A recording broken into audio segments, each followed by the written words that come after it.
Hey there, Algebra 1. Catlin here with your cool down. It's actually from Friday's lesson. In Monday's class, we went over how to solve these equations with variables on both sides. And now we're back to these systems where we're trying to find where these two lines intersect. But we're doing it without graphing. And so we're going to use substitution. All right. And we talked about how to do this on Friday. We will continue to practice this as we go along.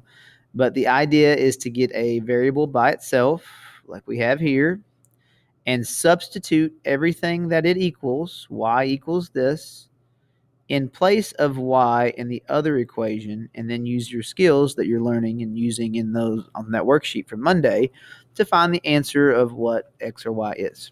Okay, so here we go. Let's dive right into this. Let me use a different color here. Let's go green. So we are going to plug in 20x plus 2 in the place of y in the beginning equation. So that's going to look like this. 5x plus y is going to get replaced with what it equals, which is 20x plus 2.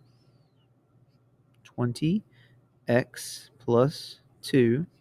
There's not really any need for these parentheses, but I like to use it just so you can get used to the fact that this entire thing used to be a y, right? That entire thing was the y that was here, and I'm replacing it. Now, there's nothing being multiplied by it, so we don't have to checking server connection. I'm in offline mode. Oh, I don't want to. Oh, this throw me off. Server connection active. I want to continue working. Okay. Sorry, Cammy. Jeez. I'm replacing the y with the 20x plus 2, and there's nothing being multiplied by the sides here, so I don't really do distributive property. They don't have to. So I can honestly just drop those parentheses. And one thing that we would want to do here, we don't have to worry about variables on both sides here. We can just connect these two as like terms, right? And 5x plus 20x gives me 25x's. We still have 2. And we still have the 7. And we can get rid of the 2 next as we move through our solving process. So 25x's. When we take 2 away from both sides, leaves me with 5 on the other. What times 25 is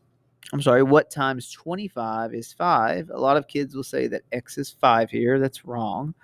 5 times 25 would be 125. It's going to be a fifth. And you can get that answer by doing division. We're taking the number that's by itself and we're dividing by 25 here. So x is a fifth. So if x is 1/5, we should be able to plug it into the other one and substitute for x and solve for y. So let's do that in a different color. Let's use I like the gold. All right, we're going to take 20 times x, which we're going to replace with 1/5. Add 2, and that should give us y. And then we just follow the order of operations. Multiply before we add. So a fifth of 20 is 4, and 4 plus 2 is 6. So 6 is y. Our solution to this system of equations is 1/5 for x, our x value, and 6 for y. And there we go. So using a combination of our solving skills with our new substitution strategy, we should be able to find out where these cross. And if you're ever curious if you're doing it right, you can always go to your Desmos calculator for graphing and plug the two equations in and see if it comes out to be correct. So your equations were 5x plus y equals 7.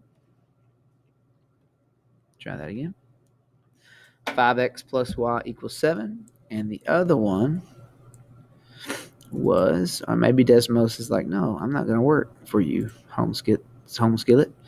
Nope, it's not going to. So we'll just leave it at that. And we'll just stop the video there. But you could plug those two equations in, and you would find that they'd intersect at 1/5, 6 on the ordered pair of that graph. And I think my internet might be down, so I can get this video finished recording, but hopefully I can get it uploaded as well. We'll see you guys later.